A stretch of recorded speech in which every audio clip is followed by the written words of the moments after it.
Hello and welcome to another issue of the Companial Talkie. With me today is Chris Parks. Hi, Chris. Hi, Ursula.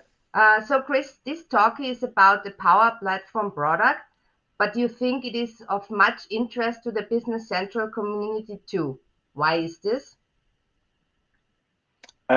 Yes, Ursula.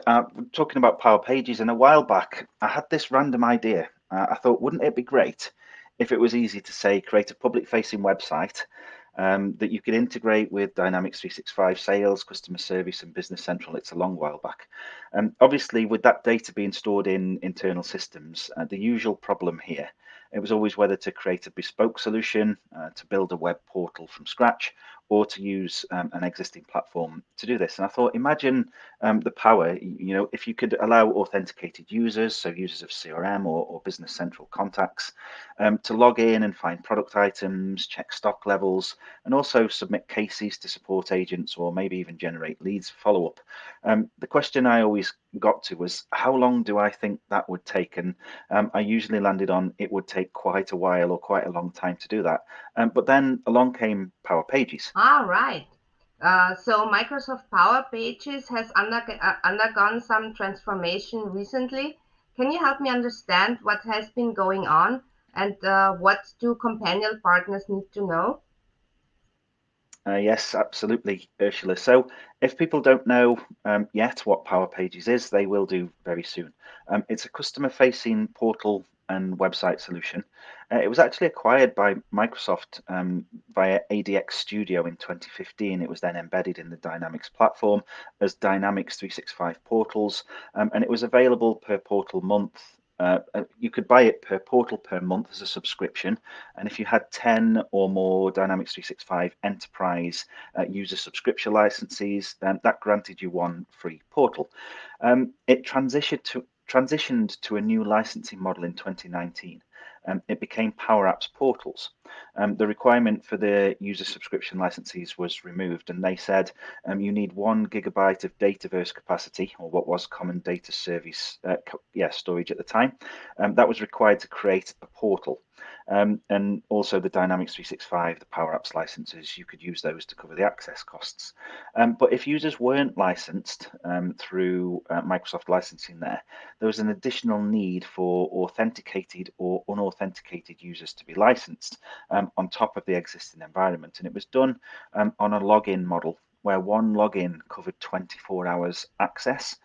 And authenticated page views, which sold as 100,000 page views within a calendar month. There were also API limits in place on top of it, and it was perceived as a high cost for limited value play outside of the enterprise. Okay. So where are we now, Chris? What has changed this time? Right, so there's a brand new brand called Power Pages, but there's also a brand new licensing model. First off, you don't need any dataverse capacity to provision a website. You don't need any base offer. Licenses can be purchased standalone. I think one thing that stays the same regarding licensing, anybody with a Dynamics 365 license, you can use to access a Power Pages portal within the same environment. The same goes for Power Apps per user licenses, and also it counts as the one app for the Power Apps per app licenses. But there's a big change to the authenticated and anonymous user model for any user that doesn't have a license. The model's now done per user rather than per login for authenticated users. So that authenticated user granted access for one calendar month. So it used to be 24 hours and now it's for the entire month. However, saying that, it's important to note that individual user access is granted at a website level in this model. So if a user needs access to multiple websites, then the authenticated login is required per website across different environments. These authenticated and unauthenticated licenses, they're available on a prepaid capacity-based model or also as a pay-as-you-go model through an Azure subscription. Okay. But this was all possible before, Chris. But the solution was perceived as being expensive. Can you give some insights into the pricing and licensing has changed?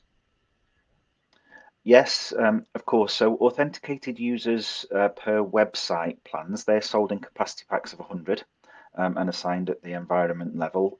Also assigned at the environment level are the anonymous users, but they are sold in capacity packs of 500. So it's 100 authenticated or 500 anonymous per calendar month per pack. You can also buy tiered packs if they are available, where you can get discounts, but you're looking at thousands of users before you kind of get to that level of pricing.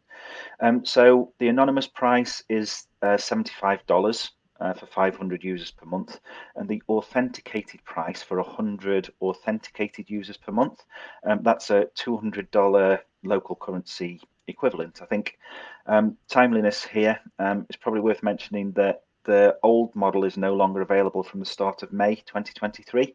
Only the new model can be purchased from this point onwards. And any customers that are already on Power Portals licensing, they will need to transition upon expiration of their subscription term. Okay. Anything else worth knowing? Any other gadgets you would say? Yes, there's a few positives as well as gotchas. I think it's worth noting that some things aren't counted as anonymous users. So login pages, for example, aren't counted. So if you wanted to create a customer portal with only one login facing page, then you would only need to license for authenticated users. Things like bots, crawlers, any error pages, they aren't counted. Nor anything browsed in private or incognito, because they can't actually be counted due to the cookie method of measuring this. There's a nice positive with storage capacity being included in the subscription plans, and that's accrued at the tenant level. So authenticated users per website, for each capacity pack, they receive an additional 2 gig of database capacity. It's 5 gig per tenant for the initial pack, and 2 gig on top of 2 gig for each pack on top of that. They also get 16 gig of file capacity, and this is particularly generous if you think about the costs given the price of the standard storage costs in Dataverse. Anonymous users per website capacity pack get half a gigabyte of database capacity and 4 gig file. Pay as you go, they actually get 1 gigabyte of data file storage per environment, and any overage there is billed through the Azure subscription at standard storage rates. I think one of the gotchas, and one of the obvious things I've noticed, is that you have to have a minimum of 25 users per environment. So if you've got 3 websites running in 3 different environments, then that would take up 75 of your users out of the initial pack of 100. Okay, clear. Chris, so at Companion, we have a lot of Business Central partners in our community. Why do you think this is particularly relevant to them?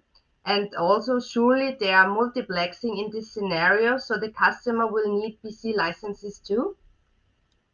Actually, Ursula, no, this is not multiplexing. So because the users of Power Pages are external users, you're allowed to use the Power Pages license to enable them to access the data, as per the licensing requirements for external users section of the licensing guide. So the scenario I talked through at the start, it's basically reliant on 2 things: creating that customer portal so people can see cases, create cases, or check products, for example. It's reliant on 2 things: Dataverse synchronization and authenticated users. I'm not saying you can't do it for unauthenticated users, but the licensing model there is different. For authenticated users, if you use the out-of-the-box Dataverse and Dynamics 365 sales synchronization in Business Central, you can create a portal in Power Pages. You can also create views on top of that data. I actually created a demo environment where within an hour or so, I'd got the synchronization set up. I was able to query for stock item availability, log cases against items to request updates. It was actually quite simple to do, using a customer portal template that Microsoft made available free of charge. And it's a really powerful thing to show prospects and customers alike. Sounds great. Thanks a lot, Chris, for the insights. I think we learned again a lot from you. Thank you for joining another Companion Talkie. Thank you for listening in. Follow us under the hashtag Companion Talkie to stay up to date. And again, thanks for listening and enjoy the rest of your day.